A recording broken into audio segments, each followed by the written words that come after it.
Hello అండి, నేను ఈరోజు చేపల కూర ప్రిపేర్ చేస్తున్నా. మెంతులు జీలకర్ర మనం ఫ్రై చేసుకోవాలి. ఉల్లిపాయలు పొయ్యి మీద కాల్చడానికి ఉండదు కాబట్టి దాంట్లోనే కాల్చేసాను. చింతపండు నానబెట్టుకోవాలి.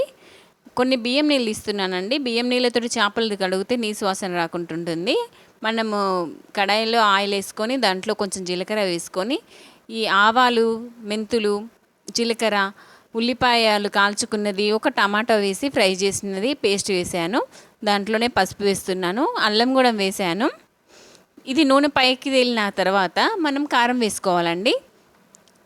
కారం వేసుకున్న తర్వాత ఇది మిక్స్ చేసుకున్న తర్వాత మళ్ళీ ఏం చేయాలంటే కొంచెం చింతపండు రసం వేసుకోవాలండి. ఎందుకంటే దానివల్ల ముక్కకి, ప్రతి ఒక్క ముక్కకి ఈ మసాలా అనేది కరెక్ట్గా పడుతుంది. కొంచెం ధనియాల పొడి కూడా వేసుకోవాలి. ఈ ముక్కలు మంచిగా దానికి మసాలా పట్టిన తర్వాత మనం దాంట్లో మిగిలిన చింతపండు రసం వేసుకోవాలండి.